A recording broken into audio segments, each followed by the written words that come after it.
நாம் ஆண்டவருடைய வார்த்தையை நாம் கேட்க போகிறோம். உபாகமம் 32:13 நாம் தொடர்ச்சியா தியானித்து வருகிற வசனத்தில் ஒரு வார்த்தை எண்ணெய் என்கிற அந்த தலைப்பின் கீழாக இன்றைக்கு ஆவியானவர் நம்மத்தில் இடைபடுவார் என்பதை நான் விசுவாசிக்கிறேன். 2 ராஜாக்கள் 4ஆம் அதிகாரம் நாம் வாசித்து பார்க்கும் பொழுது 1வது வசனம் முதல் 7வது வசனம் வரை நாம் வாசித்து பார்க்கும் பொழுது அங்கு ஒரு சம்பவத்தை நாம் வாசித்தறிய முடியும். அதற்கு முன்பதாக இன்றைய செய்தியின் தலைப்பை நான் சொல்லிவிடுகிறேன். அபிஷேகம் குறைவதினால் ஏற்படுகிற 3 தீமைகளும், அபிஷேகம் நிறைவடைவதனால் ஏற்படுகிற 6 நன்மைகளும். அபிஷேகம் குறைவதினால் ஏற்படுகிற 3 தீமைகளும், அபிஷேகம் நிறைவடைகிறபடியினால் ஏற்படுகிற 6 நன்மைகளும். இந்த 2 ராஜாக்கள் 4ஆம் அதிகாரம் 1வது வசனத்திலிருந்து 7வது வசனத்திற்குள் மட்டும்தான் பேச போகிறேன். வேற எந்த காரியத்தையும் நாம் இன்றைக்கு திருப்பி பார்க்க போகிறதில்லை. எனவே ஜெபத்தோடு கேட்போம், சோத்திரத்தோடு கேட்போம். ஆண்டவர் நம்மளுடைய வாழ்க்கையையும் ஒரு பலனுள்ள தீமையிலிருந்து நன்மையாய் மாற்றுகிற வாழ்க்கையாய் கர்த்தர் மாற்றுவார் என்பதை கர்த்தருக்குள் விசுவாசிக்கிறேன். கர்த்தருடைய பரிசுத்த நாமம் மகிமைப்படுவதாக. ஒரே ஒரு நிமிடம் கண்களை மூடி ஜெபிப்போம். எங்களை அதிகமாய் நேசிக்கிற எங்கள் அன்புள்ள இயேசுவே, ஆண்டவரே, உம்முடைய வசனத்திற்கு நடுங்குகிறவனை நீ நோக்கி பார்ப்பேன் என்று நீ சொல்லியிருக்கிறீர். உம்முடைய வசனத்தை நாங்கள் கேட்கும் பொழுதே அந்த தேவ பயத்தோடு, ஓ மனிதன் அல்ல, ஆண்டவர் இடைபடுகிறார், ஆவியானவர் பேசுகிறார் என்கிற அந்த நடுக்கத்தோடு உம்முடைய வார்த்தை கேட்க தேவன் எங்களுக்கு உதவி செய்யும். நீர் பேச போகிற அருமையான திரு வார்த்தைகளை என் தகப்பன் நீர் கனப்படுத்தி அருளும்படி ஜெபிக்கிறேன். சுயங்கள் அழிக்கப்படட்டும், சுயங்கள் சிலுவையிலே அறையப்படட்டும். உம்முடைய நாமம் எங்கள் மத்தியிலே அதிகமாய் மகிமைப்படுவதாக. பேசுகிற நீங்கள் அல்ல, பிதாவின் ஆவியானவர் அந்நேரம் உங்களிலிருந்து பேசுவார் என்ற வார்த்தையின்படி இந்நேரம் ஆவியானவர் எங்கள் மத்தியிலே எழுந்து நீர் பேசி எழும்படி ஜெபிக்கிறேன். உடைய நாமம் மாத்திரம் மகிமைப்படுவதாக. வந்திருக்கிற யாவரையும் ஆசீர்வதியும், வார்த்தைகள் இருதயத்திலே பதிய கர்த்தர் உதவி செய்யும். இயேசுவின் நாமத்தில் ஜெபிக்கிறேன் எங்கள் ஜெபங்களும் ஜீவனுள்ள நல்ல பிதாவே, ஆமேன் ஆமேன். கர்த்தருடைய பரிசுத்த நாமத்திற்கு மகிமை உண்டாவதாக. 2 ராஜாக்களின் புஸ்தகம் 4ஆம் அதிகாரம் 1வது வசனம் முதல் 7வது வசனம் வரை உங்களுக்காக நான் வாசிக்கிறேன். கவனமாய் கவனிக்கும்படி தாழ்வன்போடு கேட்டுக்கொள்கிறேன். சோத்திரத்தோடு ஜெபத்தோடு ஆண்டவருடைய வார்த்தையை கேளுங்கள். அப்போஸ்தலர் 10:44 சொல்லுகிறது, வசனத்தை கேட்ட யாவர் மீதும் பரிசுத்த ஆவியானவர் இறங்கினார். வசனத்தை கேட்டாலே ஆவியானவருடைய அபிஷேகம் நம்ம மேல இறங்கணும். அதுதான் சரியான ஒரு அப்போஸ்தலனுக்கும் சரியான ஒரு தேவ பிள்ளையினுடைய அடையாளம் என்பது. ஆவியில நிரம்ப சொல்லும் பொழுது நிரம்புகிறது அல்ல, வசனத்தை கேட்கும் பொழுது ஆவியான் நம்ம மேல இறங்கணும். இறங்குவதற்கு நம்ம இடம் கொடுக்கணும். எனவே சோத்திரத்தோடு ஜெபத்தோடு கேளுங்கள். 2 ராஜாக்கள் 4ஆம் அதிகாரம் 1வது வசனம் முதல் 7வது வசனம் வரை. தீர்க்கதரிசிகளுடைய புத்திரரில் ஒருவனுக்கு மனைவியாயிருந்த ஒரு ஸ்திரீ எலிசாவை பார்த்து, உமது அடியனாகிய என் புருஷன் இறந்து போனான், உமது அடியேன் கர்த்தருக்கு பயந்து நடந்தான் என்பதை அறிவீர். கடன் கொடுத்தவன் இப்போது என் 2 குமாரரையும் தனக்கு அடிமையாக்கி கொள்ள வந்தான் என்றாள். எலிசா அவளை நோக்கி, நான் உனக்கு என்ன செய்ய வேண்டும்? வீட்டில் உன்னிடத்தில் என்ன இருக்கிறது சொல் என்றான். அதற்கு அவள், ஒரு குடம் எண்ணெயே அல்லாமல் உமது அடியாளுடைய வீட்டில் வேறு ஒன்றுமில்லை என்றாள்.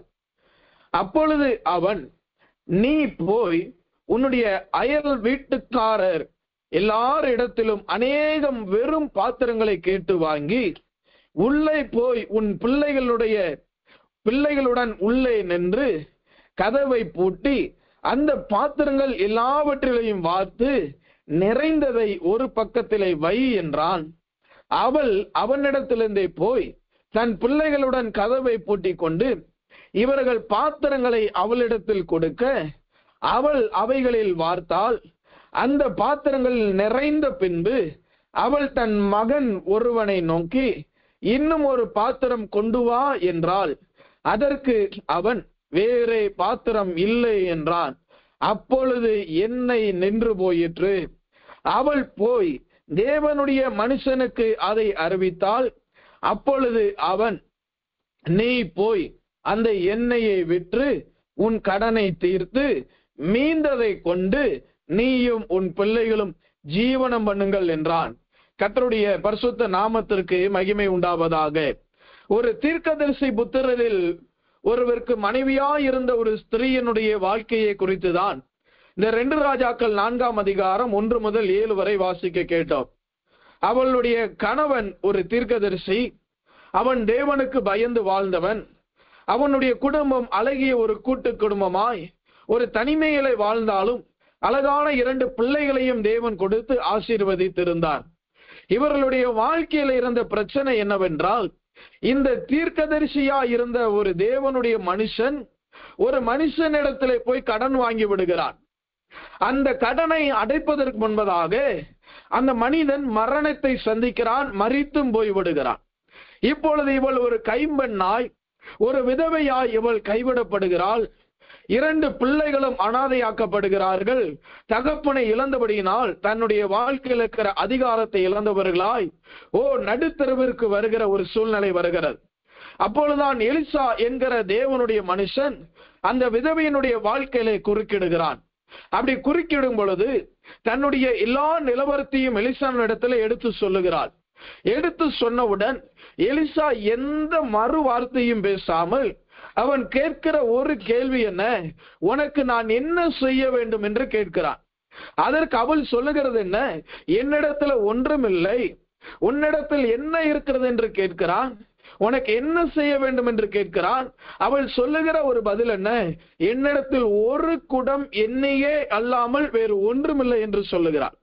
உடனே எலிசா என்ன சொல்லுகிறாரு, அந்த ஒரு குடம் என்ன ஒரு ஓரமா இருக்கட்டும், நீ போய் பக்கத்து வீட்டுல எல்லார்ட்டையும் போய் அக்கம் பக்கம் தெரிந்தவர்கள் அயலார் உறவினர் எல்லார் இடத்திலையும் போய் வெறுமையான காலியான பாத்திரங்களை வாங்கி கொண்டு வா என்று சொல்லுகிறார்.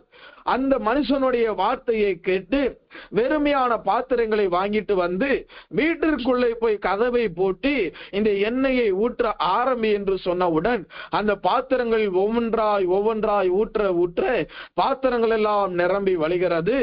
நிரம்பினதே ஒரு பக்கத்திலே வை என்று சொன்ன அந்த வார்த்தைக்கு கீழ்ப்படிந்து நிரம்பினது எல்லாத்தையும் ஒரு பக்கம் அடுக்கிக்கிட்டே வர்றாங்க. கடைசியில ஒரு மகனை பார்த்து பாத்திரத்தை கொடு என்று சொன்ன உடனே அந்த பாத்திரம் இல்லை என்று சொன்னவுடன் அந்த எண்ணெய் நின்று போய்விட்டது.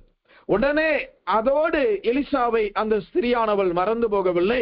எலிசாவின் இடத்துல திரும்பி வந்து எண்ணெய் நின்று போயிற்று, பாத்திரங்கள் நிரம்பிற்று என்று தன்னுடைய சந்தோஷத்தை, தன்னுடைய மன நிறைவை பகிர்ந்து கொள்கிறார். எலிசா அதன் பின்பும் ஒரு ஆலோசனை கொடுக்கிறார், எண்ணெயை விற்று உன் கடனை அடைத்து தீர்ந்து மீந்ததை கொண்டு ஜீவனம் பண்ணுங்கள் என்று சொல்லுகிறார். இதுதான் 2 ராஜாக்கள் 1ஆம் அதிகாரம் 2 ராஜாக்கள் 4ஆம் அதிகாரம் 1 முதல் 7 வரை நடந்த சம்பவங்கள். இதில் என்ன ஆழமான கருத்துகள் இருக்கிறது என்பதை இன்றைக்கு ஆவியானவர் பலவந்தமாய் நம்மத்தில் இடைபட போகிறார் என்பதை நான் விசுவாசிக்கிறேன். ஒரு தேவனுடைய தீர்க்கதரிசி தான் அந்த மனிதன். ஆனால் அவன் ஒரு மனிதனிடத்திலே போய் கடன் வாங்கி வைத்திருக்கிறான். இன்றைக்கு அநேகருடைய வாழ்க்கை கடன் வாங்குகிற ஒரு வாழ்க்கையா இருக்கிறது. அநேக விசுவாசியினுடைய வாழ்க்கை, ஊழியர்களுடைய வாழ்க்கை, அவர்கள் கடலில் போவதை பார்க்கிலும் கடனில் மாட்டிக்கொண்டிருக்கிறது தான் பெரிய ஒரு நிர்பந்தமான நிலவரம். பவுல் சொல்லுகிறார், யார் என்னை இந்த நிர்பந்தமான சூழ்நிலையிலிருந்து விடுதலையாக்குவார்கள் என்று கேட்கிறார். இன்னைக்கு அநேக விசுவாசிகளுடைய கேள்வியும் இவைதான். அநேக தேவ ஊழியனுடைய கேள்வியும் இவைதான்.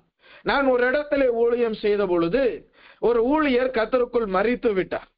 மரித்து அடக்கம் பண்ணி சில அரை மணி நேரங்களிலே ஒரு உலகத்தாரான ஒரு மனிதர் வேகமாக ஓடி வந்து தலைமை பாஸ்டர் இடத்துல அவர் வாக்குவாதம் செய்ய ஆரம்பித்தார். என்ன வாக்குவாதம் என்று கேட்டால், இந்த ஊழியக்காரன் இந்த இடத்துல ஊழியம் செய்யும் பொழுது இந்த இடத்துல செட்டு போடுவதற்காக நான் அவருக்கு இவ்வளவு லட்சம் கடன் கொடுத்தேன். அந்த இடத்துல விசுவாச வாழ்க்கையை தவிர வேறு ஒன்றுமில்லை. அவர் ஊழியம்தான். கர்த்தருடைய ஆலயத்திலே நடப்பட்டிருந்த பச்சையான ஒலிவ மரம் போல காட்சியளித்தவன் தான், சாட்சி உள்ள மனிதன் தான். அவரும் தீர்க்கதரிசனம் சொன்னவர் தான். ஆனால் கடைசியில் அகப்பட்டு கொண்டதோ கடன். கடைசியில் அவனுக்கு கொடுத்து தீர்ற வரைக்கும் அந்த பிரச்சனை ஓயல. இன்றைக்கும் அநேகருடைய வாழ்க்கையிலே இந்த கடன் என்கிற ஒரு வல்லமை அநேகரை ஆளுகை செய்கிறது. கடலில் மாட்டினவனும் வெளியிலே வருவது அவ்வளவு சுலபம் அல்ல என்று சொல்லுவார்கள். எனக்கருமையான தேவனுடைய ஜனமே, இந்த கடன் வாங்கினானே அந்த தீர்க்கதரிசி, இந்த கடனை அடைக்க முடிந்ததா? அதை அடைப்பதற்கு அவனிடத்திலே திராணி இல்லாமல் அவன் மரணத்தை தழுவி விடுகிறான். ஆனால் இந்த கடன் அவர்களுடைய தலைமுறையின் மேல் வந்து விடுகிறது. இந்த கடனை அடைக்காவிட்டால் 2 குமாரர்களையும் நாங்கள் அடிமையாக்கி கொள்வோம் என்று 2 குமாரர்களையும் அடிமையாக்கி கொள்ள வருகிறார்கள். அப்படியானால் இதிலிருந்து என்ன அறிந்து கொள்கிறோம்? கடன் வாங்கினவன் கடன் கொடுத்தவனுக்கு அடிமை என்று வேதம் சொல்லுகிறது. அந்த வார்த்தை இங்கே நிறைவேறுகிறது. எனக்கு அருமையான தேவனுடைய ஜனமே, இன்றைக்கு அநேகருடைய வாழ்க்கையை வெளியிலே பார்ப்பதற்கு தீர்க்கதரிசிகள் தான், தேவனுக்கு பயந்து நடக்கிறவர்கள் தான், அழகான 2 குமாரர்களைப் போல தேவன் அழகான ஆசீர்வாதங்களை கொடுத்த அழகான குடும்பம் தான். ஆனால் தனிப்பட்ட வாழ்க்கையிலே எங்கேயோ ஒரு இடத்திலே பாதிப்பு உண்டாயிருக்கிறது. உங்களுடைய குடும்பத்திலே ஏதோ ஒரு இடத்திலே ரகசிய பாதிப்பு உண்டாயிருக்கிறது. நீங்கள் இல்லை என்று அதை ஒற்றுக்கொள்ள முடியுமா? மனதிலே ஏதோ ஒரு இடத்திலே மன கசப்புகள், மன பாரங்கள் உங்களுடைய குடும்பத்திலே உண்டாயிருக்கிறது. அதை உங்களால் அடைத்து தீர முடியவில்லை.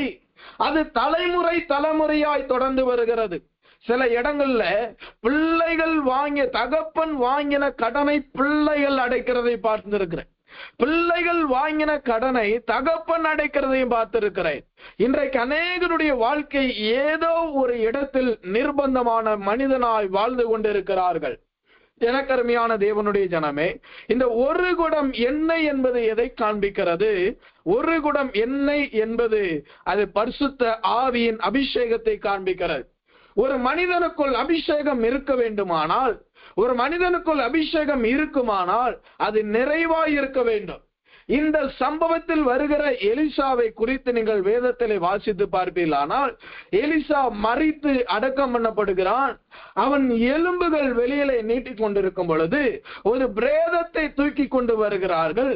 அந்த பிரேதத்தை அந்த கல்லறையின் மேல் போட்ட உடனே அந்த எலும்பு அந்த செத்த மனிதனுடைய சரீரத்திலே படுகிறது. உடனே மரித்தவன் உயிரடைகிறான். நம்ம உயிரோடு இருந்து அநேகரை எழுப்புவது சாட்சிதான், இல்லை என்று சொல்லவில்லை. நாம் மரித்தும் அநேகரை உயிரடைய வைக்கிற வாழ்க்கை இருக்கிறதா? ஏன் எலிசாவால் முடிந்தது என்றால், அவனுக்குள் இருந்த இரட்டிப்பான அபிஷேகம், அவனுக்குள் இருந்த எலிசாவினுடைய அபிஷேகம் சாதாரணமானது அல்ல. எலியாவின் அபிஷேகமும் 1, ஆனால் இவனுக்கு கிடைத்தது 2 இரட்டிப்பான அபிஷேகத்தை வைத்திருந்தான். ஆனால் இந்த ஸ்திரீயினுடைய வீட்டிலே இருந்ததோ குறைவான அபிஷேகம். அபிஷேகத்தை நீங்களும் நானும் இழப்போமானால் ஆவிக்குரிய வாழ்க்கையிலே தடுமாற்றம் வரும். அபிஷேகத்தை நீங்களும் நானும் குறைத்து போடுவோமானால் ஆவிக்குரிய வாழ்க்கையிலே தீர்மானங்கள் எடுக்க முடியாது. அபிஷேகத்தை நீங்களும் நானும் அவலட்சணமாய் அவைகளை தூஷணமாய் நினைப்போமானால் நம்மளுடைய வாழ்க்கை நரகத்திற்கு நேராய் போய்கொண்டிருக்கிறது என்பதை மறந்து விடாதிருங்கள். எத்தனையோ தேவ பிள்ளைகள் இந்த அபிஷேகத்திற்காய் காத்து கொண்டிருக்கிறார்கள். இந்த ஸ்திரீயினிடத்தில் காணப்பட்டது 1 குடம் எண்ணெய் தான், வேறு ஒன்றுமில்லை என்று சொல்லுகிறாள். எனக்கருமையான தேவனுடைய ஜனமே, இந்த 1 குடம் எண்ணெயை வைத்துதான் எலிசா அவளுடைய வாழ்க்கையை தலைகளாய் மாற்றி போட்டார். ஆனால் அவளுக்கு அந்த எண்ணெயை வைத்து என்ன செய்ய வேண்டும் என்று தெரியவில்லை. இன்றைக்கு கொஞ்சம் அபிஷேகம் இருக்கிறது, ஆனாலும் அதை வைத்தும் தீர்மானம் எடுக்க முடியாமல் திகைத்து கொண்டிருக்கிறீர்களா? ஊழியத்திலே தீர்மானம் எடுக்க முடியவில்லை, குடும்பத்திலே தீர்மானம் எடுக்க முடியவில்லை. என்றைக்கு அபிஷேகம் குறைகிறதோ அன்றைக்கு வாழ்க்கையிலே தீர்மானம் எடுக்க முடியாது. என்றைக்கு அபிஷேகம் குறைகிறதோ அன்றைக்கு ஜெயாலியாய் வாழ முடியாது. என்றைக்கு அபிஷேகம் குறைகிறதோ அன்றைக்கு உலகத்தின் வல்லமைகளோடு நீங்கள் போராடி ஜெயம் எடுக்க முடியாது. என்றைக்கு அபிஷேகம் குறைகிறதோ அன்றைக்கு அடிமைத்தனத்தின் நுகத்தை முறிக்க முடியாது. அபிஷேகம் தான் ஒரு ஊழியருக்கும் விசுவாசிக்கும் ஆதாரமாய் காணப்படுகிறது. விசுவாசம் எப்படி ஒரு பேஸ் மட்டமாய் காணப்படுகிறதோ அதற்கு அடுத்தபடியாய் அபிஷேகம் ஒரு மனிதனுக்கு ரொம்ப முக்கியம். சிம்சோனின் மீது அபிஷேகம் இருக்கிற வரை அவன் எல்லாவற்றுக்கும் ராஜாவாய் இருந்தான். அவனை யாராலும் ஒன்றும் செய்து போட முடியவில்லை. ஆனால் சிம்சோன் அபிஷேகத்தை இழந்த பொழுது அவன் 6 விதமான நன்மைகளை இழந்து போய் விடுகிறான். சிம்சோன் அபிஷேகத்தை இழந்தபடியினால் அவன் இழந்த 6 விதமான, இல்லாவிட்டால் 5 விதமான காரியங்களை சொல்லுகிறேன். இருதயமாகிய பலகையில் எழுதி வைத்துக் கொள்ளுங்கள். அவன் அபிஷேகத்தை, ஆவியானவருடைய தொடுதலையும் ஆவியானவர் தன்மேல் இறங்குகிற அந்த வல்லமையும் அவன் குறைத்து கொண்டே வருகிறான். முதலாவது ஆவியானவர் பலமாய் ஏவ துவங்கினார் என்று வேதத்தில் வாசிக்கிறோம். அதன் பின்பு பலமாய் இறங்கினார், அதன் பின்பு அவனை விட்டு விலகினார். அப்படியானால் சிம்சோன் அபிஷேகத்தை குறைத்தபடியினால் முதலாவது அவன் உடன்படிக்கையை மீறுகிறான். தேவனுடைய ரகசியங்களை தன்னுடைய இருதயத்தில் இருந்து தேவனுடைய ரகசியங்களை சொல்லக்கூடாத ரகசியங்களை வெளிப்பிரகாரமாய் உடைத்து விடுகிறான். மூடன் தன் இருதயத்தை எல்லாம் வெளிப்படுத்துவான் என்று வேதத்திலே வாசிக்கிறோம். ஞானமுள்ளவன் மூடனாய் மாறுகிறான். முதலாவது அவன் இழந்த ஆசீர்வாதம் நன்மை என்ன? தேவனோடு பண்ணின உடன்படிக்கையை மீறினான், தேவனுடைய ரகசியங்களை இழந்தான். இரண்டாவது அவன் இழந்த ஆசீர்வாதங்கள் என்ன? தன்னுடைய தலைமயிரை இழந்தான். சோத்திரம். தலைமயிர் என்பது எதை காண்பிக்கிறது? பிரதிஷ்டையை காண்பிக்கிறது. தேவனோடு பண்ணின பிரதிஷ்டையை அவன் இழந்து போடுகிறான். மூன்றாவது அவன் எதை இழக்கிறான்? தலைமயிர் போன உடனே அவன் பலன் அவனை விட்டு நீங்கியது என்று வேதத்திலே வாசிக்கிறோமே, தன்னுடைய பலனை இழந்து விடுகிறான். நான்காவது அவன் எதை இழந்து விடுகிறான்? அவனுக்குள் இருந்த அவனுக்குள் இருந்த தன்னுடைய தரிசனமாகிய அந்த கண்களை இழந்து விடுகிறான். ஒரு மனிதனுக்கு கண்ணானது விளக்காய் இருக்கிறது. அவன் தன் கண்களை இழந்தான். கண்கள் என்பது எதை காண்பிக்கிறது? தரிசனத்தை காண்பிக்கிறது. ஐந்தாவது அவன் எதை இழந்தான்? பராக்கிரமசாலியாய் இருந்தவன் வேடிக்கை காட்டுகிறவனாய் மாறி போய்விட்டான். வேடிக்கை காட்டுகிறவனாய் மாறி போய்விட்டான். எனக்கருமையான தேவனுடைய ஜனமே, அபிஷேகம் குறைய குறைய குறைய சிம்சோனுடைய வாழ்க்கையில அடி விழுந்து கொண்டுதான் இருந்தது. அதை அவன் உணராது இருந்தான். இந்த ஸ்திரீயினுடைய வாழ்க்கை புருஷன் தீர்க்கதரிசியாக இருந்தாலும் வீட்டிற்குள் அபிஷேகம் இல்லை. அதனால் அவளுடைய வாழ்க்கையில் அடிமேல் அடி விழுகிறது. கணவன் மரித்து போய் விடுகிறான். கடன் பிரச்சனை தலைக்கு மேல் மீறுகிறது. கடன் கொடுத்தவர்கள் வீடு தேடி வர ஆரம்பிக்கிறார்கள். நான்காவது, பிள்ளைகளை அடிமையாக்குவதற்கு துணிந்து விட்டார்கள். எந்த இடத்துல அபிஷேகம் குறைகிறதோ அந்த இடத்துல பிரச்சனை எழும்பும். எந்த இடத்துல அபிஷேகம் குறைகிறதோ அந்த இடத்துல போராட்டம் எழும்பும். எந்த இடத்துல அபிஷேகம் குறைகிறதோ அந்த இடத்துல பாவத்தின் கிரியைகள் எழும்பத்தான் செய்யும். நீ அபிஷேகத்தை விடுவீர்களானால் எழுதி வைத்துக் கொள்ளுங்கள், உங்களுடைய வாழ்க்கையிலே ஜெயம் என்பதை மறந்து போய்விடுங்கள். அதை கனவுல கூட நினைக்க கூடாது. ஒரு மனிதனுக்குள் அபிஷேகம் இல்லாவிட்டால் அவனால் ஒன்றும் செய்ய முடியாது. குறைவான அபிஷேகம் இருந்தாலும் அந்த அபிஷேகமும் வேலை செய்யும். உனக்கு கொஞ்ச பலன் இருந்தும் நீ என்னை மறுதலியாமல் என்று ஆண்டவர் சொல்லுகிறார். சீசர்கள் பயத்தினால் நிரப்பப்பட்ட பொழுது ஆவியானவர் அவர்களை நிரப்பினார். அதன் பின்பு வசனம் சொல்லுது, தைரியமாய் கர்த்தருடைய வசனத்தை சொன்னார்கள். அபிஷேகம் நம்மளை தைரியப்படுத்தக்கூடியது. அபிஷேகம் நுகங்களை முறிக்கக்கூடியது. அபிஷேகம் பலவீனனை பலவானாய் மாற்றக்கூடியது. அபிஷேகம் உலர்ந்து போன எலும்புகளை உயிரடைய செய்யக்கூடியது. அபிஷேகம் சாதாரண மனிதனை அசாதாரணமாய் மாற்றக்கூடியது. அபிஷேகம் தேவனுடைய திட்டங்களை பரத்திலிருந்து நம்மளுக்காய் இறக்கி வருகிற காரியம். அபிஷேகம் மரித்து கிடக்கிறவனை உயிரடைய செய்யக்கூடியதான் கர்த்தருடைய அபிஷேகம். அபிஷேகம் நான் சாதாரணமாய் நினைத்துக் கொண்டு ஏதோ ஒரு அந்நிய பாஷையை பேசிக்கொண்டு எனக்குள்ளும் அபிஷேகம் இருக்கிறது என்று மாற்றட்டிக் கொள்ளாதிருங்கள். அபிஷேகம் இருந்துச்சுன்னா இதெல்லாம் நடக்கணும். அபிஷேகம் இருந்துச்சுன்னா இவையெல்லாம் நடக்கணும். கர்த்தருடைய ஆவியானவர் என் மேல் இருக்கிறார், என் மீது அபிஷேகம் இருக்கிறது. ஏசாயா 63 வாசித்து பாருங்க. அபிஷேகம் இருந்தால் என்னெல்லாம் சம்பவிக்கிறது. இந்த ஸ்திரீயினுடைய வாழ்க்கையில் அபிஷேகம் குறைந்தபடியினால அவளுக்கு உண்டான முதலாவது தீமை என்ன தெரியுமா? 2 ராஜாக்கள் 4:1 வாசிக்கிறோம். அவன் கடன் கொடுத்தவன். அவளுடைய வாழ்க்கையை கடன் வாங்குகிற ஒரு அனுபவம் வருகிறது. தீர்க்கதரிசி தான், கர்த்தருக்கு பயந்தவனா, ஆனால் அபிஷேகம் இல்லையே. 5 கன்னிகளும் உண்மைதான், 10 கன்மைகளும் உண்மைதான், ஆனால் அபிஷேகம் இல்லையே. இன்றைக்கு நீ தேவனுடைய ஊழியன், தேவனுடைய மனுஷன், தேவனுடைய ஆலயத்துக்கு போகிறவன், வேதத்தை வாசிக்கிறான், எல்லாம் செய்கிறான், அபிஷேகம் இல்லாமல் போனதான் ஐயா தவறு. இன்னைக்கு அபிஷேகத்தை இழந்தபடினால் கடன் வாங்குகிறவர்களாய் மாறிவிட்டோம். உன்னுடைய வீட்டிற்குள் அபிஷேகம் இருக்குமானால் அந்த அபிஷேகம் கடனின் வல்லமையை முறிக்கும். உங்களுக்குள் அபிஷேகம் இருக்குமானால் அந்த அபிஷேகம் கடனின் பாவத்தின் கிரியைகளை முறித்து போடுகிறது. இந்த கடன் என்றால் என்ன அர்த்தம்? கடன் என்றால் என்ன அர்த்தம்? அது சாபத்தை காண்பிக்கிறது. உபாகமம் 28 வாசிக்கும் பொழுது கர்த்தர் என்ன சொல்லுகிறார்? நீயோ கடன் வாங்காதிருப்பாய், கடன் கொடுப்பாய் என்று ஆசீர்வதிக்கிறார். ஆனால் இங்கு கடன் வாங்குகிறாய். அப்படியானால் என்ன அர்த்தம்? சாபம். இன்னைக்கு குடும்பத்தை சாபம் வாட்டி வதக்குகிறது. தேவனுடைய பிள்ளைதான், தீர்க்கதரிசினால் உன் குடும்பத்தில் ஒரு சாபம் உண்டு. அதுக்கு காரணம் என்ன? கர்த்தருடைய அபிஷேகத்தை இழந்திருக்கிறாய். தேவனுடைய அபிஷேகம் குறைவுபட்டு இருக்கிறது. ஆதி நாளில் இருந்த அபிஷேகம் எங்கே? தேவன் கொடுத்த அந்நிய பாஷை வரங்கள் எங்கே? தரிசனம் பார்க்கிற கிருபைகள் எங்கே? இன்றைக்கு எல்லாவற்றையும் இழந்தவளாய், ஆதாமை போல ஏவாளை போல வஸ்திரங்கள் உறிந்து கொள்ளப்பட்டவளாய் இருக்கிறாய். எருசலேமில் இருந்து எரிகோவுக்கு போனவர்களாய் இருக்கிறீர்கள். மெய்தான் என்று ஒத்துக்கொள்ள எத்தனை பேருக்கு தைரியம் உண்டு? அபிஷேகத்தை இழந்தபடினால் கடன் என்கிற சாபம் வந்தது. இன்னைக்கு நம்மளுடைய வாழ்க்கையில சாபம் இருக்கிறதான் பாருங்க. கர்த்தருடைய வேலையை அசதியாய் செய்கிறவன் சபிக்கப்பட்டவன் என்று வேதம் சொல்லுகிறது. ஏன் அசதியாய் செய்கிறோம்? உனக்குள் இருக்கிற அனலை மூட்டி எழுப்பு என்று பவுல் சொல்லுகிறார். அனல் குறைந்து போக கூடாதையா, அனல் குறைந்து போக கூடாதம்மா. அபிஷேகத்தின் தன்மை நிறைவாய் இருக்க வேண்டும். ஒரு குடம் அபிஷேகத்தை வைத்து என்ன செய்ய போகிறோம்? உங்களையும் போஷிக்க முடியாது, உங்கள் குடும்பத்தையும் போஷிக்க முடியாது. நீ எல்லா மனிதனையும் பரிதபிக்கப்பட்ட மனிதனாய் இருப்பாய் என்று வேதம் எச்சரிக்கிறது. எனக்கருமையான தேவனுடைய ஜனமே, இன்றைக்கு நம்மளுடைய வாழ்க்கையில் அபிஷேகத்தை குறைத்தபடியினால், அபிஷேகத்தை இழந்தபடியினால் எத்தனையோ விதமான சாபங்கள் நம்மளை பின்தொடர்கிறது. மனுஷனுடைய சாபம் உங்க குடும்பத்திலே பலிக்க காரணம் என்ன?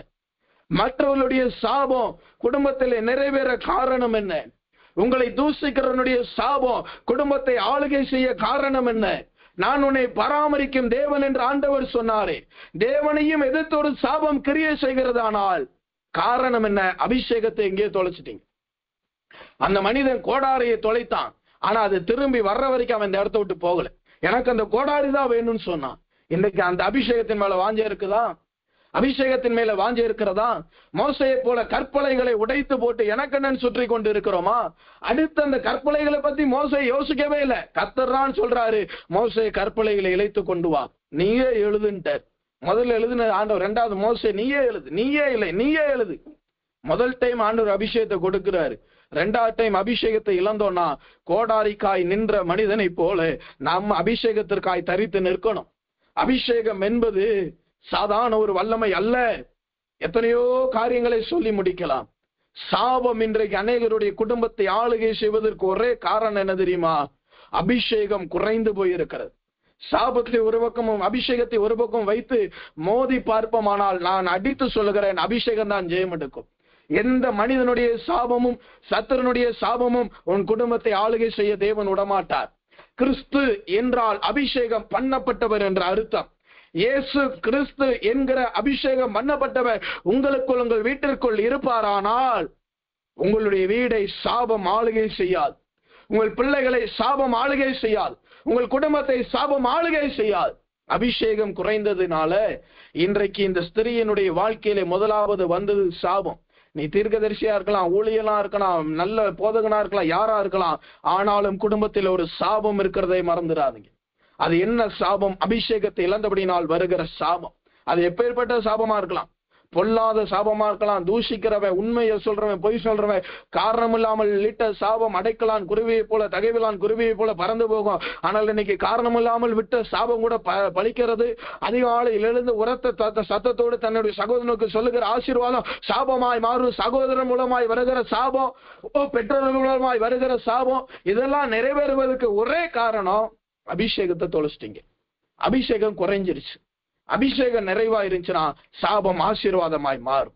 கர்த்தருடைய பரிசுத்த நாமத்திற்கு மகிமைப்படுவதாக. இரண்டாவது, அபிஷேகத்தை இழந்தபடினா அவளுடைய வாழ்க்கையில் ஏற்பட்ட தீமைகள் என்ன?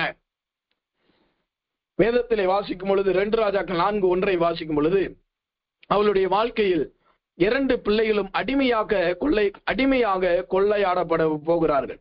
அடிமையாக கொண்டு போகப்படுவதற்கு ஒரு மனிதன் வருகிறான். கர்த்தருடைய பரிசுத்த நாமத்திற்கு மகிமை உண்டாதாக. முதலாவது வந்தது கடன், இரண்டாவது அடிமை. அபிஷேகம் குறைஞ்சுனா முதல்ல கடன் வரும், கடன் என்கிற சாபம் உண்டாகும். இரண்டாவது அடிமைத்தனம் வரும். அடிமைத்தனம் என்பது என்ன? விடுதலை இல்லாத ஒரு வாழ்க்கை. நீங்க வெளியில விடுதலையா இருக்கிறது போல இருக்கலாம், ஆனா உள்ளான மனதிற்குள்ள ஒரு விடுதலை உண்டா? குடும்பத்திற்குள்ள விடுதலை உண்டா? வெளியில வேலை செய்யும் பொழுது நல்லா இருக்குது, வெளியில இருக்கும் பொழுது நல்லா இருக்குது, வீட்டுக்குள்ள போனாலே ஏன் தான் இந்த வீட்டுக்கு வந்தோம்? உங்களுடைய வீடு ஏதோ ஒரு அடிமைத்தனத்துல இருக்கிறது. சத்துரு உங்களை அடிமைப்படுத்தி வைத்திருக்கிறானா? உலகம் அடிமைப்படுத்தி வைத்திருக்கிறதா? மான்சீகம் அடிமைப்படுத்தி வைத்திருக்கிறதா? இச்சையானது கற்பந்தரித்து பாவத்தை பிறப்பித்து பாவத்திற்கு அடிமைப்பட்டு இருக்கிறோமா? எந்த காரியத்தில் இன்றைக்கு அடிமை? சிலருடைய மனதுல அடிமைத்தனம், சிலருடைய மனம் அடிமைப்பட்டு இருக்கிறது. வியாதிகள் அடிமைப்படுத்தி வைத்திருக்கிறது. இன்றைக்கு எத்தனையோ விதமான அடிமைத்தனம் நம்மளை ஆளுகை செய்கிறது. உலகத்தின் அன்பு அடிமைப்படுத்தி வைத்திருக்கிறதா? கடன் என்கிறது சாபம், அடிமைத்தனம் என்பது விடுதலை இல்லாத சூழ்நிலை. இன்றைக்கு ஏன் என்னால விடுதலை பெற முடியலனா? நீங்க கிறிஸ்தவர்களா இருந்த நான் கிறிஸ்தவர்களா இருந்து ஏன் விடுதலை பெற முடியலனா? ஒன்றே ஒன்று காரணம், அபிஷேகத்தை தொலைச்சிட்டோம். அபிஷேகம் குறைஞ்சிருச்சு. சியோனே உன்னை நீயே விடுவித்துக் கொள் என்று வேதம் சொல்லுகிறது. மரணத்திற்கு ஒப்புவிக்கப்பட்டவர்களையும் கொலைக்கு நியமிக்கப்பட்டவர்களையும் விடுவிக்க கூடுமானால் விடுவி என்ற அதிகாரத்தை கர்த்தர் நம்ம கையில கொடுத்திருக்கிறாரு. ஆனா நம்மளே விடுதலை இல்லாமல் உட்கார்ந்து இருக்கிறோம். இன்றைக்கு ஏன் அடிமைத்தனம்? அபிஷேகம் இல்ல. அபிஷேகம் எங்கேயோ மிஸ் ஆயிடுச்சு. அபிஷேகத்தை குறைச்சிட்டோம். அபிஷேகத்தை பெற்றுக்கொள்வதை நிறுத்திட்டோம். அபிஷேகம் நம்மளுடைய வாழ்க்கையிலிருந்து தள்ளப்பட்டு போய்விட்டது. அவனுடைய கிரீடம் அவன் தலையிலிருந்து தள்ளப்பட்டது என்று வேதம் சொல்லுகிறது போல இன்றைக்கு அடிமையிலாக்கப்படுவதற்கு காரணம் என்ன?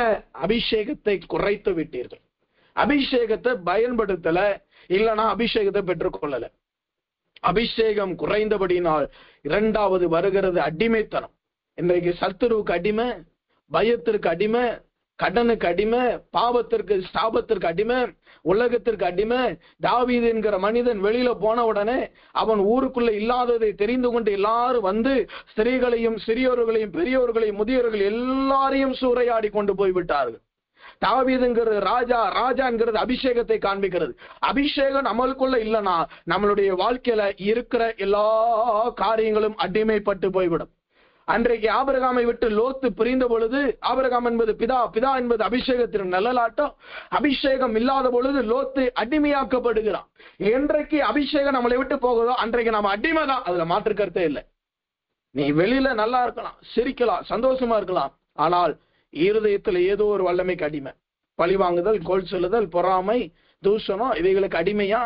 மாம்சீகத்திற்கு அடிமையா? மாம்சீகம்னா என்ன? கலாத்தியர் 5:5 அதிகாரம் 19 வசனத்தை வாசிக்கும் பொழுது அங்க மாம்சத்தின் விதைகள் என்று சொல்லப்படுகிறது. அத்தனை காரியத்துல ஏதாவது ஒரு காரியத்துக்கு அடிமையா இருந்தாலும் அபிஷேகம் சரியில்லைன்னு தான் அர்த்தம். இல்ல அபிஷேகம் குறைஞ்சிருச்சுன்னு அர்த்தம். இல்லைன்னா அபிஷேகம் இல்லைன்னு அர்த்தம். கர்த்தருக்குள் இருக்கிறவன் புதிய சிருஷ்டியா இருப்பான் என்று வேதம் சொல்லுகிறது.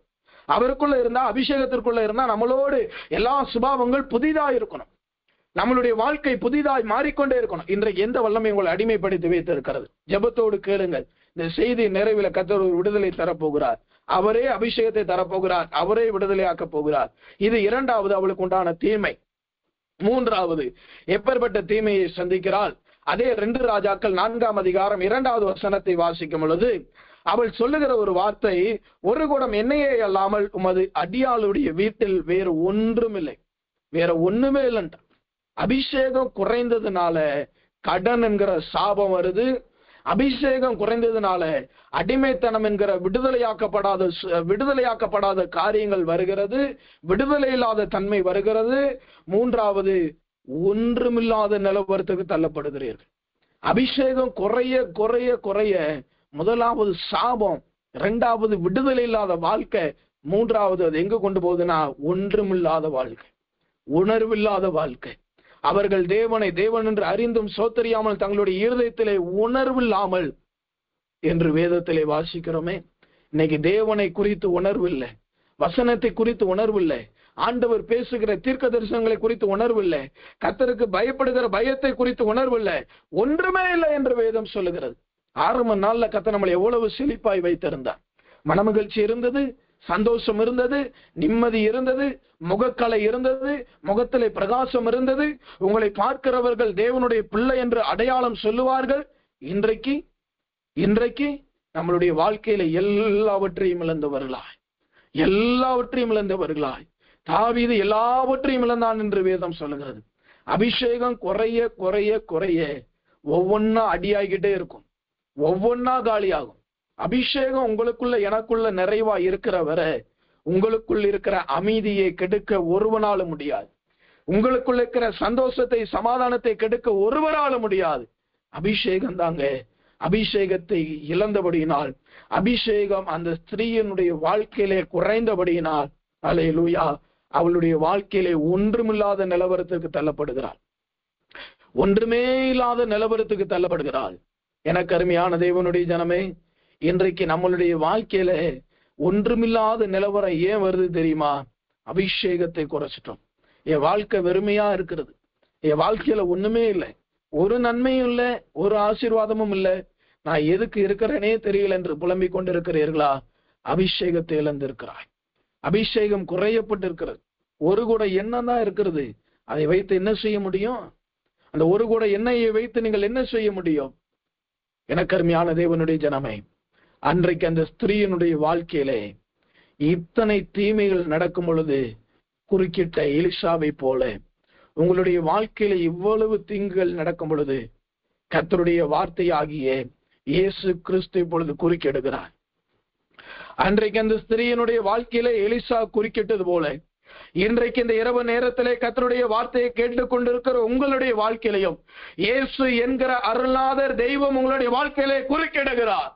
இனி எழுதி வைத்துக் கொள்ளுங்கள், உங்களுடைய வாழ்க்கையிலே தீமையை பார்க்க மாட்டீர்கள், இனி தீங்கை காணாதிருப்பாய் என்று வேதம் சொல்லுகிறது. அன்றைக்கு ஆசாரியன் தன்னுடைய வாழ்க்கையிலே வந்தபடியினால் ரோகங்கள் நீங்கினது, வியாதிகள் நீங்கினது, குஷ்ட ரோகம் சரியானது போல இன்றைக்கு பிரதான ஆசாரியராய் எல்லாமல்ல இயேசு நம்மளுடைய வாழ்க்கையிலே குறுக்கிட்டு இருக்கிறார். உங்களுடைய வாழ்க்கையை கர்த்தர் தலைகளாய் மாற்ற போகிறார். தீமையை நன்மையாய் மாற்றுகிற தெய்வம், சாபத்தை ஆசீர்வாதமாய் மாற்றுகிற தெய்வம். இந்த இரண்டு பிள்ளைகள் என்பது எதை காண்பிக்கிறது? எல்லாரும் சொல்லுவாங்க கிருபை சத்தியம் என்று, எல்லாரும் சொல்லுவாங்க தேவ ஆவிக்குரிய மனிதனும் சரீர பிரகாரமான மனிதனும், ஆனால் ஞானமும் புத்தியும் என்று வேதத்திலே வாசிக்கிறோம்.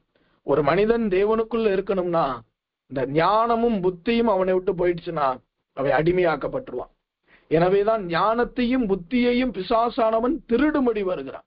தெளிந்த புத்தியுள்ளவர்களாயிருங்கள். கர்த்தருக்கு பயப்படுகிற ஞானம்.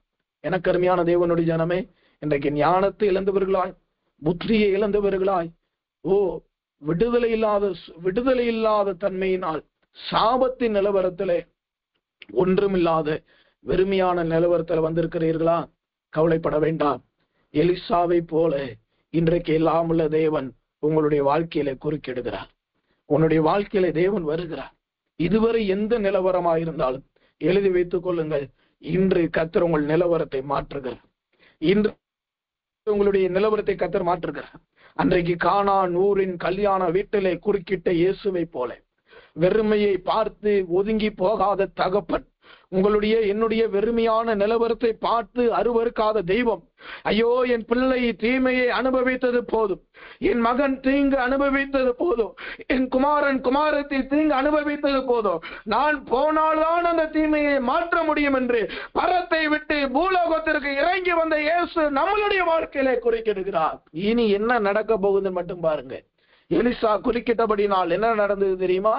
2 ராஜாக்கள் 4ஆம் அதிகாரம் 3வது வசனம், 4வது வசனத்தை வாசிக்கும் பொழுது, அப்பொழுது அவன், நீ போய் உன்னுடைய அயல் வீட்டுக்காரர் எல்லாரிடத்திலையும் அநேக வெறும் பாத்திரங்களை கேட்டு வாங்கி உள்ளே போய் உன் பிள்ளைகளுடன் உள்ளே நின்று கதவை பூட்டி அந்த பாத்திரங்கள் எல்லாவற்றிலையும் வார்த்து நிறைந்ததை ஒரு பக்கத்திலே வை என்றார்.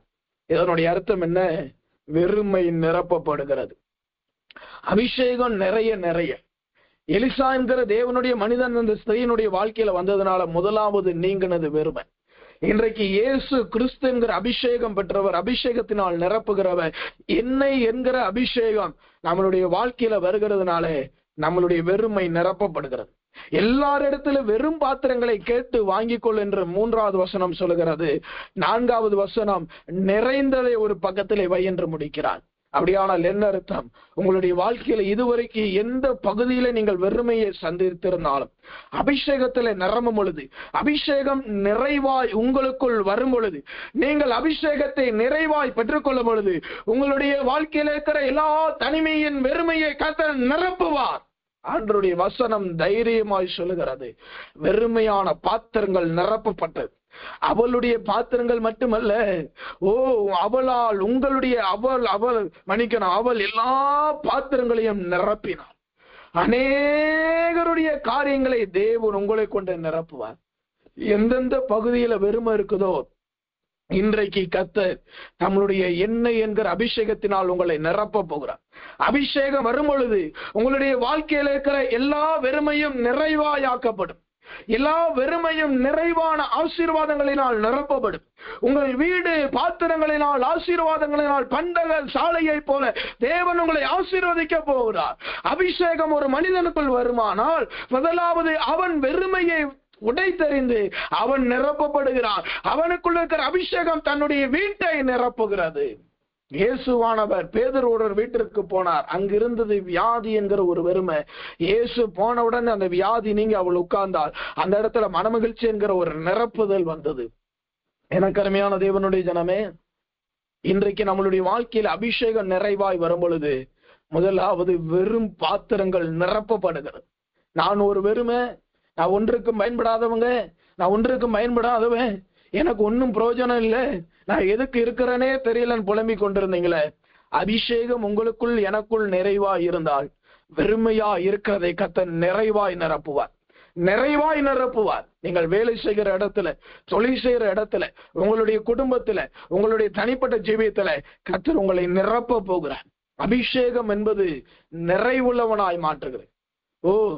முந்தினவைகளை நினைக்க வேண்டாம், பூர்வமானவைகளை சிந்திக்க வேண்டாம். இதோ கர்த்தர் ஒரு புதிய காரியத்தை செய்தேன் என்று சொல்லுகிறார்.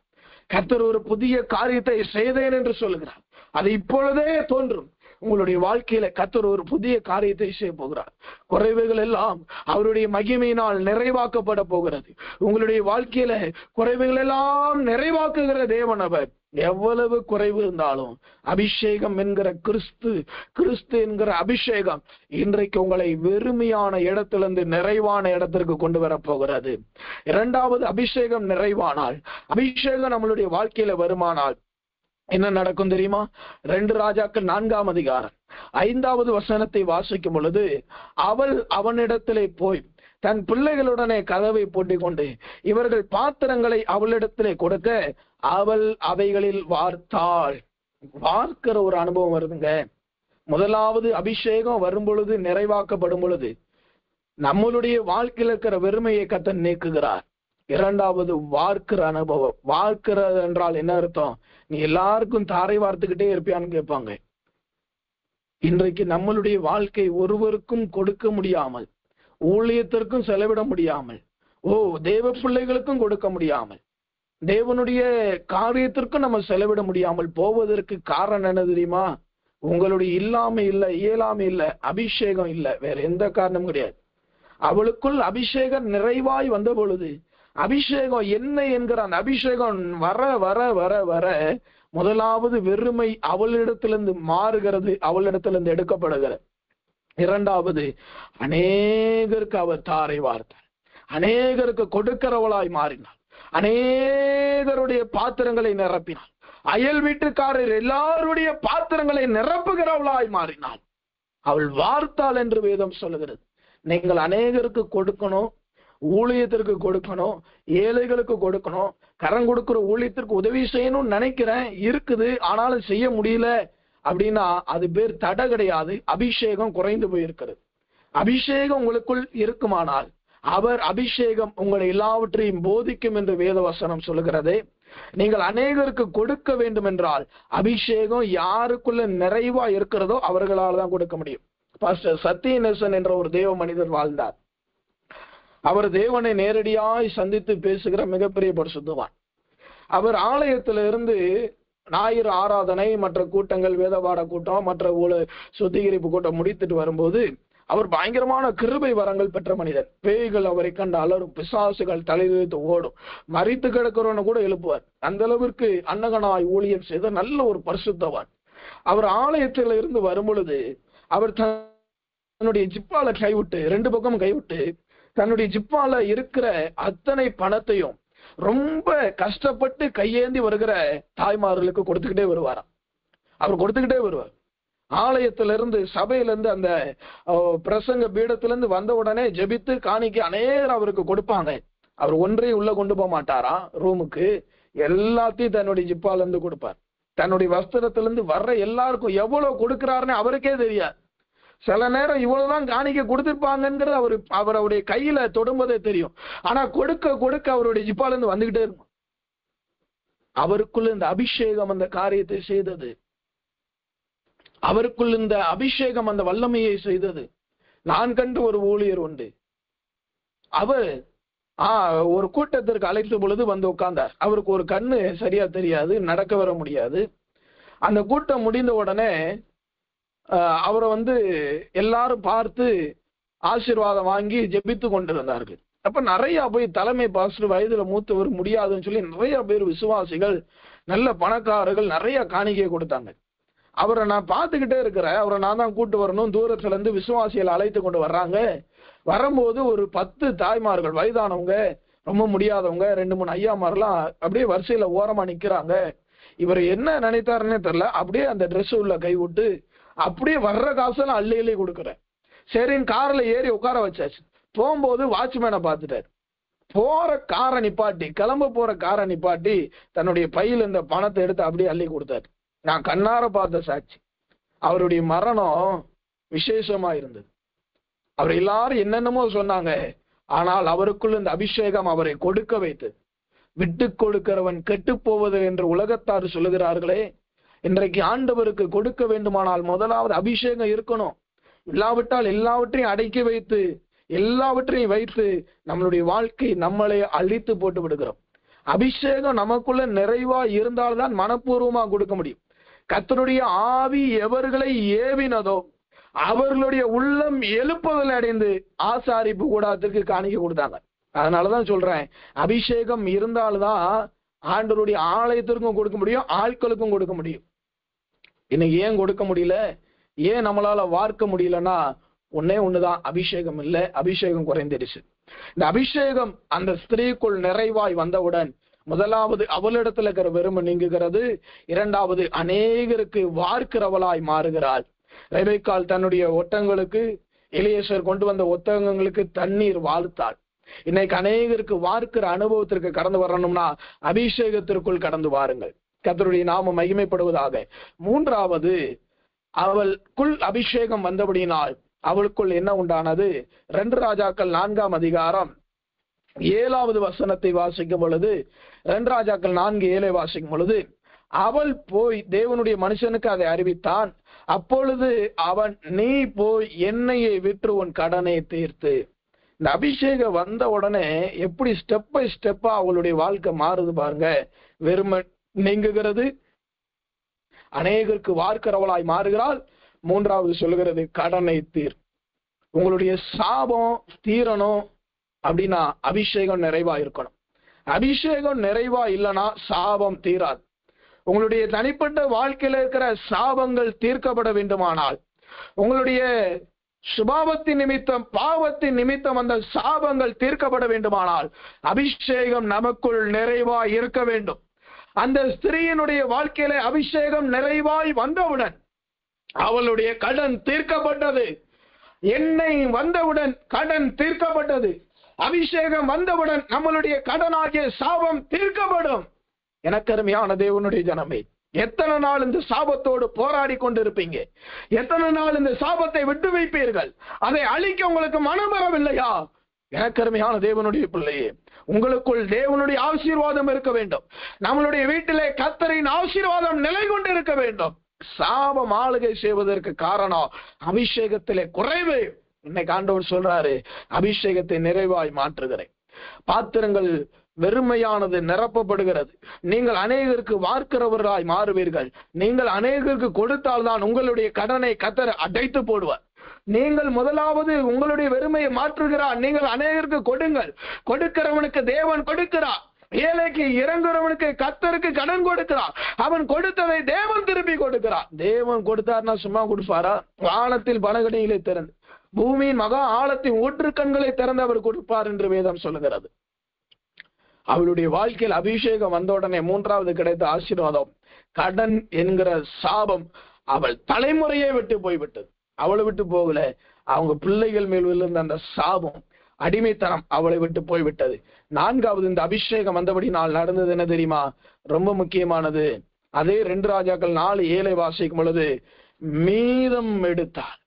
மீதம் உள்ளதை வைத்து மீந்ததை கொண்டு என்று வேதத்திலே வாசிக்கிறோம். விரும்ப மாறுதுங்க, வார்க்கிறவளாய் மாறுகிறாள். கடன் என்கிற சாபம் அவள் குடும்பத்தை விட்டு போகிறது. மீதம் எடுக்கிறாள். இன்னைக்கு உங்க குடும்பத்துல நீங்கள் செய்கிற வேலையில, தொழில, நான் சம்பாதிக்கிற பணம்லாம் எங்கதான் போகுதுன்னே தெரியலனா, அதற்கு காரணமும் அபிஷேகத்துல குறைவு. மீதம் எடுக்கணும். நான் வேதத்துல ஒரு ரகசியத்தை சொல்ல ஆசைப்படுகிறேன். இயேசுவானவர் அப்பங்களையும் மீனையும் ஆசீர்வதித்தது எல்லாருக்கும் தெரியும். ஒரு இடத்துல 12 கூடை நிறைய எடுக்கிறார்கள், இன்னொரு இடத்துல 7 கூடை நிறைய எடுத்தார்கள். இந்த 12 என்பது எதை காண்பிக்கிறது? 12 மாதங்களை காண்பிக்கிறது. 7 என்பது எதை காண்பிக்கிறது? வாரத்தில் வருகிற 7 நாட்களை காண்பிக்கிறது. நீங்கள் மீதம் எடுக்கிறது ஏதாவது ஒரு நாள் இல்ல, வாரத்தில் வருகிற 7 நாட்களும் கர்த்தர் உங்களை மீதம் எடுக்க செய்வார். வருடத்தில் வருகிற 12 மாதங்களை நீங்கள் மீதம் எடுக்கிற அளவிற்கு கர்த்தர் உங்களை ஆசீர்வதிக்க வேண்டுமானால் அபிஷேகம் நிறைவுள்ளவனாய் இருக்க வேண்டும். அபிஷேகம் குறைஞ்சிச்சுன்னா உங்களால மீதம் எடுக்க முடியாது. உங்கள் வீட்டில் இருக்கிற பொருட்கள் மீது கூட கர்த்தருடைய அபிஷேகம், உங்க ரூமுக்குள்ள கர்த்தருடைய அபிஷேகம் இருக்கணும். ஒரு தேவ ஊழியர் பாஸ்டர் டான் என்கிற தேவ மனிதர் வாழ்ந்தார். பாஸ்டர் அருள்தாஸ் என்கிற மிகப்பெரிய தேவ மனிதர் வாழ்ந்தார். அவர் பஸ்ல போகும்பொழுதெல்லாம் அவரை கண்டாலே சத்துருவானவர் நடுங்குவான், பேய்கள் ஆட ஆரம்பிச்சிடும். நான் சொல்லுகிறது உண்மையாய் நடந்த சாட்சி. நீங்க நம்பினால் நம்பாட்டி அது அடுத்தது நடந்தது சொல்றேன். அவங்க ஒரு பிள்ளை மரித்து விட்டதுன்னு சொல்லி அவருடைய அறைக்கு கூட்டு வர்றாங்க. அவர் இப்பதான் அந்த இடத்திற்கு போனார், அந்த ஃபெய்த் அந்த சர்ச்சுக்கு போனாருன்னு சொல்லி அங்க அனுப்புறாங்க. அவருடைய சொந்த இடத்திற்கு போய் பார்த்தா, ஐயோ பாஸ்டர் இப்பதான் இங்க இருந்து அந்த விசுவாசிகளை பார்க்க போனார்.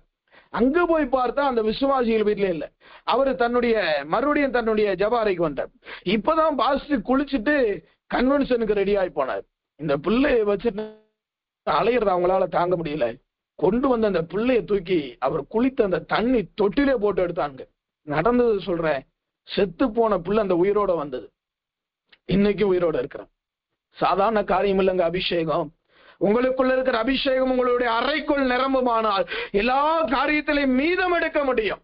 அன்றைக்கு எலிசா மரித்த பின்னும் அவன் எலும்பு பட்டதினால் மரித்தவன் உயிரோடு வந்தது உண்மையானால் உங்களுக்குள் எனக்குள் இருக்கிற அபிஷேகம் ஏன் மீதம் எடுக்க வைக்கவில்லை? அபிஷேகம் இருக்கிறது, குறைவாய் இருக்கிறது. எனக்கு அருமையான தேவனுடைய ஜனமே, அபிஷேகம் வர வர அவள் வெறுமை நீங்கினது, வார்த்தாள், கடன் தீர்ந்தது, மீதம் எடுக்கிற அளவுக்கு கர்த்தர் ஆசீர்வதித்தார். 5வது கடைசியாய் என்ன ஆசீர்வாதம் கிடைத்தது தெரியுமா? அதே 2 ராஜாக்கள் 4:7 வாசிக்கும் பொழுது, உன் பிள்ளையும் நீயும் உன் பிள்ளைகளும் போய் ஜீவனம் பண்ணுங்கள் என்றார். சாவு இருக்கிற இடத்துல ஜீவன் என்கிற வார்த்தை வருது. அல்லேலூயா. மரணம் ஜெயமாய் விழுங்கப்பட வேண்டுமானால் அபிஷேகம் நிறைவாயிருக்கணும். உங்க வாயிலிருந்து சாவான வார்த்தைகள், உங்க பிள்ளைகளை பார்த்து இவனால எனக்கு அவமானம், ஐயோ இவர்களால் எனக்கு அவமானம், என் பெற்றோர்கள் எனக்கு என்ன செய்தார்கள், இவர்களால் எனக்கு அவமானம், நான் இருப்பதை காட்டிலும் மரித்து போவது நலம் என்று நீங்கள் ஜெபம் பண்ணி கொண்டு இருக்கிறீர்களா? அது எலியாவின் வாழ்க்கைங்க. எலியாதான் சொன்னான், நான் இருக்கிறத காட்டிலும் சாகுறது நல்லம். நீ எலியாவா இருக்கிறது வேஸ்ட், எலியாவா இருக்கிறது நல்லதல்ல. அவனுக்குள்ள இருந்த அபிஷேகம் ஒண்ணுதாங்க. இவனுக்குள்ள இருந்த அபிஷேகம் ரெட்டிப்பான அபிஷேகம், ரெட்டத்தனியான அபிஷேகத்தை கர்த்தர் கொடுத்து இருந்தார். இவனால் அநேகர் உயிரடைந்தார்கள். அந்த ஸ்திரீயினுடைய வாழ்க்கை மரணத்திலிருந்து ஜீவனுக்கு நேராய் திருப்பப்பட்டது. எலிசா என்கிற அந்த தெய்வ மனிதன் அந்த ஸ்திரீயினுடைய வாழ்க்கையில குறுக்கிட்டபடியினால் அவளுடைய வாழ்க்கை மரணத்திலிருந்து ஜீவனுக்கு நேராய் திரும்பினது. எலிசா என்கிறது இயேசு கிறிஸ்துவையும் அவருடைய அபிஷேகத்தையும் காண்பிக்கிறது. எலிசா என்கிறது இயேசு கிறிஸ்துவை காண்பிக்கிறது. அன்றைக்கு அந்த ஸ்திரீயினுடைய வாழ்க்கையில எலிசா குறுக்கிட்டது போல இந்த ராத்திரி நேரத்துல எல்லாமல்ல இயேசு உங்களுடைய வாழ்க்கையில குறுக்கிட்டு இருக்கிறார். உங்களுடைய வாழ்க்கையில இருக்கிற 3 தீமையான அடிமைத்தனம், கடன் என்கிற சாபம், வெறுமை என்கிற வெறுப்பு தன்மையா வெறுமை என்கிற ஒன்றுமில்லாத நிலவரத்தை கத்தர் மாற்றி வெறுமையான இடத்தை கத்தர் நிரப்புகிறவராய் மாறுகிறார். உங்களை கொண்டு அநேகருக்கு வார்க்கிறவராய் கத்தர் உங்களை மாற்ற போகிறார். அல்லேலூயா. கடன் என்கிற சாபத்தை கத்தர் தீர்த்து போட போகிறார். நீங்கள் எதுல மீதம் எடுக்க வேண்டும் என்று நினைத்தீர்களோ, இதுவரைக்கும் இருக்கிறதெல்லாம் வருது ஆனா போதாது, இருக்கிறத வச்சு வண்டி ஓட்டுறேன்னு சொன்ன வாழ்க்கை மாறி மீதம் எடுக்கிற அளவுக்கு கத்தர் மாற்ற போகிறார்.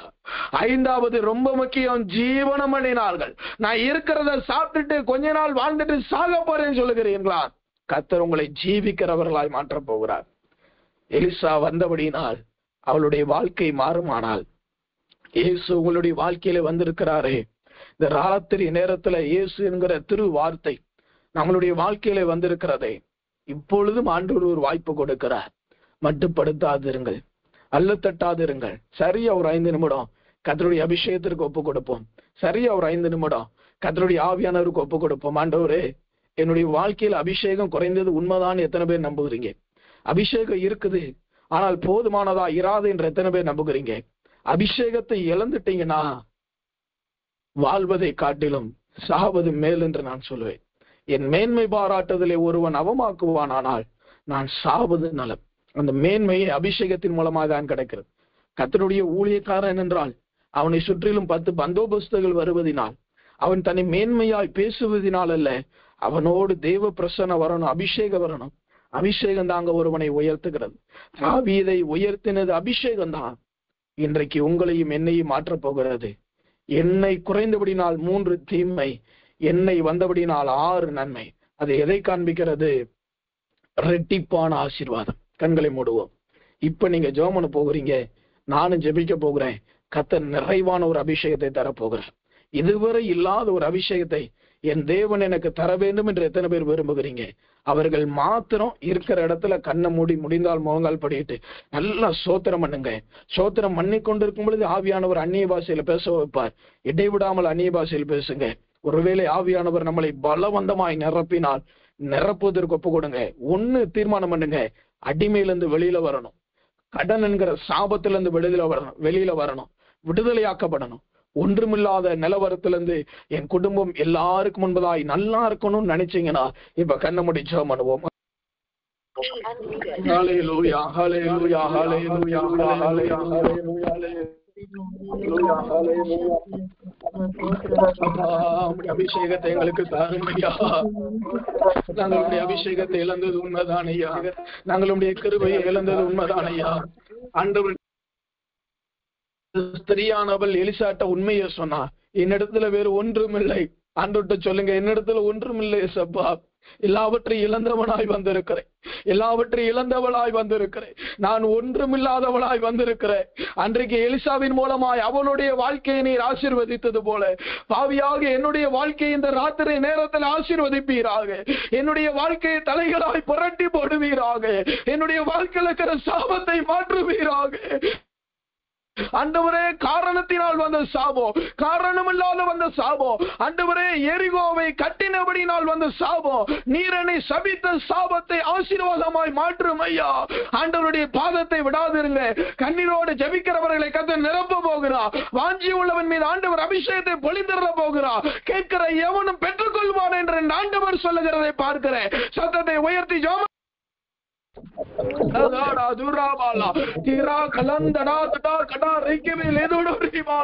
என் நிலைமை மாற வேண்டும் ஐயா, என் நிலைமை மாற வேண்டும் ஐயா, என்னுடைய வாழ்க்கை மாற வேண்டும் ஐயா. ஓ ரிலாதடா துடா கடா ரிக்கவே லேதோட ரிபாலா, ஓ திரிவே லேந்தோட ரிபாலா தாடா ஜுராபா லந்தடா தீராபாலா ஜுராபால பல்ல பல்ல பல்ல பல்ல பல்ல பல்ல பல்ல பல்ல பல்ல பல்ல பல்ல பல்ல பல்ல பல்ல பல்ல பல்ல பல்ல திரி வீர வீர வீர வீர வீர வீர பல்ல பல்ல பல்ல பல்ல ஜுராபா பாபா பாரிகா பல்லதாடா. ஹல்லேலூயா, ஹல்லேலூயா, ஹல்லேலூயா, ஹல்லேலூயா. ஆண்டவர் ஒரு வார்த்தையை காண்பிக்கிறார். எனக்கு அருமையான தேவஜனமே, என்னை நோக்கி பார்த்த முகங்கள் வெட்கம் அடையாமல் பிரகாசம் அடைந்தன. இன்றைக்கு ஆண்டவருடைய முகத்தை நோக்கி பாருங்க. ஆண்டவரே, எனக்கு அபிஷேகத்தை தாங்க, என்னுடைய வாழ்க்கையில் இருக்கிற நிலவரத்தை மாற்றுங்க என்று சொல்லுங்க. அளவிடா முடியாத ஒரு அபிஷேகத்தை தேவன் தருகிறார். நாசியில் சுவாசம் உள்ள மனிதனை நம்புவதை பார்க்கிறோம். கர்த்தரின் பேரில் பற்றுள்ளா இருப்பதனாலா அபிஷேகத்தை பெற்றுக்கொள்ளுங்க, அபிஷேகத்தை பெற்றுக்கொள்ளுங்க.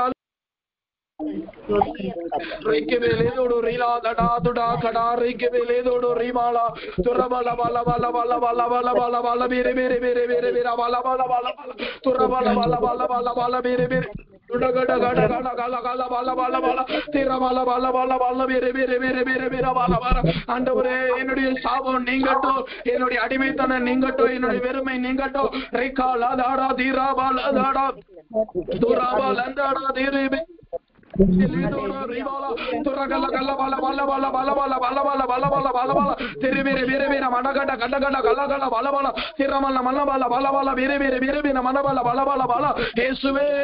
அபிஷேகத்தினால் நிரப்புவீராங்க.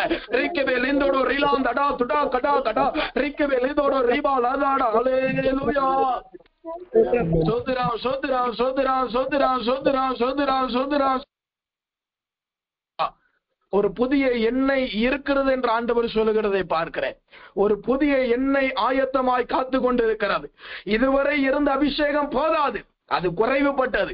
இனி வருகிற அபிஷேகம் எடுக்க எடுக்க வந்து கொண்டே இருக்கும். உன்னுடைய வாழ்க்கை ஆசீர்வாதமாய் மாறுகிற வரைக்கும், சாபம் நீங்குகிற வரை, அடிமைத்தனம் உடைகிற வரை, வெறுமை நீங்குகிற வரை அந்த அபிஷேகம் உங்களை விடாது. அப்பேற்பட்ட அபிஷேகத்தை கர்த்தர் தர போறார். 2 நிமிடம். எனக்கு சரியான ஒரு அபிஷேகம் வேண்டும்.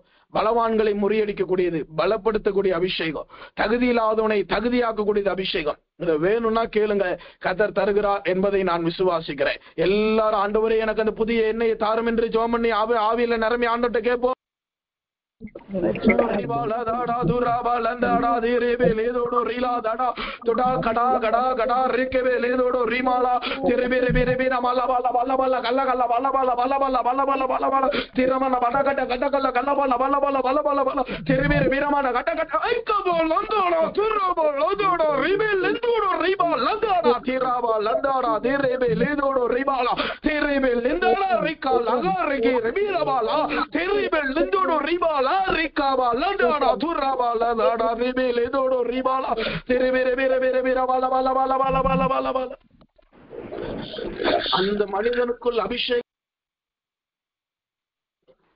அந்த மனிதனுக்குள் அபிஷேகம் வந்தபடினால் வேதம் சொல்லுகிறது அவன் வேறு மனுஷனானான்.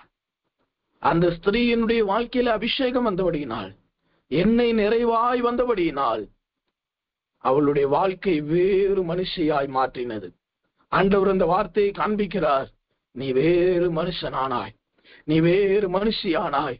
முந்தினவைகளை நினைக்க வேண்டாம், பூர்வமானவைகளை சிந்திக்க வேண்டாம், அவைகளை கலற்றி போட்டு விடு என்று ஆண்டவர் சொல்லுகிறார். கர்த்தருடைய அபிஷேகம் அல்லேலூயா என்னை தொட்டது, என்னை நிரப்பினது, என்னோடு இடைப்பட்டது என்று சொல்லுகிறவர்கள் மாத்திரம் கர்த்தரை சோதரம் சோதிராம் சோதிராம் சோதிராம் சோதிராம் சோதிராம் சோதிராம் சோதிராம் சோதிராம் சோதிராம் சோதிராம் ஜெபித்து நிறைவு செய்கிறேன். ஆண்டவர் நம்மளை வேறு மனுஷனாய் மாற்றி இருக்கிறார். அபிஷேகத்தை தேவன் தந்திருக்கிறார். தயவாய் இருகரங்கூப்பி ஒன்று கேட்கிறேன். இந்த அபிஷேகத்தை குறையவோ இழந்து போகவோ இடம் கொடாதிருங்கள். அபிஷேகம் குறைந்தாலோ இழந்தாலோ நம்மளுடைய வாழ்க்கை கேள்விக்குறியாய் மாறிவிடும். அபிஷேகத்திற்காக இரவு முடிந்தால் ஜெபியுங்கள். இன்னும் கர்த்தர் நம்மளை பலப்படுத்த உண்மையுள்ளவராயிருக்கிறார். இந்த செய்தி வலைதளத்தில் பதிவேற்றப்பட்ட பின்பு கூட நீங்கள் இந்த வார்த்தையை கேட்டு ஜெபித்துக் கொண்டிருங்கள். நீங்கள் பெற்ற ஆசீர்வாதங்களை மற்றவர்கள் பெற அவர்களுக்கும் அனுப்பி வையுங்கள். கர்த்தர் உங்களை ஆசீர்வதிப்பார். இந்த காரியத்திற்கு நீங்கள் பங்காளிகளா இருப்பீர்கள் என்பதை விசுவாசிக்கிறேன். கண்களை மூடி ஜெபிப்போம். எங்களை அதிகமாய் நேசிக்கிற எங்கள் அன்புள்ள இயேசுவே, அருமையான இந்த இரவு நேரத்திலையும் கூட ஆண்டவரே உம்முடைய வார்த்தையை பேசுவதற்கும் தியானிப்பதற்கும் தகுதி இல்லாத என்னை கொண்டு ஆண்டவரே உம்முடைய வார்த்தையை எங்கள் மத்தியிலே பலவந்தமாய் இடைப்பட்டுத்தீரே, அதற்காக உமக்கு ஸ்தோத்திரம். அப்பா, வந்த ஜனங்கள் ஒவ்வொருவரையும் தயவு செய்து நீர் ஆசீர்வதிக்க வேண்டும். அன்றைக்கு எலிசா என்கிற அந்த மனுஷன் அந்த ஸ்திரீயினுடைய வாழ்க்கையிலே குறுக்கிட்டபடியினால் மரணத்திற்கு நேராய் போன அவளுடைய வாழ்க்கை ஜீவனுக்கு நேராய் திரும்பினது போல இயேசு கிறிஸ்து என்ற வார்த்தையாகிய இயேசு கிறிஸ்து எங்களுடைய வாழ்க்கையில இன்றைக்கு குறுக்கிட்டபடியினால் எங்களுடைய வாழ்க்கையை ஜீவனுக்காக திருப்பினபடினால நன்றி ஆண்டவரே. ஒரு புதிய எண்ணெயை கொடுத்தபடினால சோத்திரம். நீர் எங்களை வேறு மனுஷனாய் மாற்றினபடினால சோத்திரம். எங்கள் மீது வந்த சாபத்தை நீக்கி போட்டபடினாலும் சோத்திரம். எங்களுடைய அடிமைத்தனத்தை உடைத்தபடியினாலும் சோத்திரம். ஆண்டவரே, வெறுமையை, ஒன்றுமில்லாத நிலவரத்தை எல்லாவற்றாலும் நிரப்புகிற தேவனே உமக்கு சோத்திரம். கீழ்ப்படியலுக்கு தந்தருளுகிற பரிசுத்த ஆவி என்ற வேதத்திலே வாசிக்கிறோமே. உம்முடைய வசனத்தை நாங்கள் கீழ்ப்படிந்த பொழுது உம்முடைய ஆவியை எங்களுக்கு தந்தபடியினாலும் சோத்திரம் ஐயா. இந்த அபிஷேகத்தை நாங்கள் மீண்டும் இழந்து விடக்கூடாது. மீண்டும் அவைகளை குறைத்து போட்டு விடக்கூடாது. நாள்தோறும் அல்லேலூயா புது எண்ணெயினால் நீர் எங்களை அபிஷேகம். எளியவன் என்றைக்கு மறக்கப்படுவதில்லை. நீர் எங்களை மறந்து விடாது என்ற தகப்பனே. நீர் எங்களை மறந்து விடாது என்ற தகப்பனே. மனிதர்களும் மற்றவர்களும் நம்பினவர்கள் எங்களை மறந்தாலும், உதவி செய்வேன் என்று சொன்னவர்கள் மறந்தாலும், ஊழியன், போதகன், தகப்பன், தாய் மறந்தாலும், கர்த்தரோ என்னை சேர்த்துக் கொள்கிறார் என்ற வார்த்தையின்படி நீர் எங்களை சேர்த்து கொண்டபடியினால சோத்திரம். இந்த வார்த்தை ஒவ்வொருவரையும் புடமிட்டபடியினால சோத்திரம். ஆண்டவரே, ஆவியின் அனலை பற்ற வைத்தபடியினால சோத்திரம். ஊழியத்திற்கு பிரயோஜனமாய் மாற்றித்தாரு. ஆண்டவரே, வந்த யாவரையும் தயவு செய்து ஆசீர்வதியும். குடும்பத்தில் இருக்கிற எல்லா காரியத்தையும் கர்த்தர் மாற்றி போடும். உங்களுடைய தெய்வத்திற்கு கரத்தில் ஒப்படைக்கிறேன் அப்பா.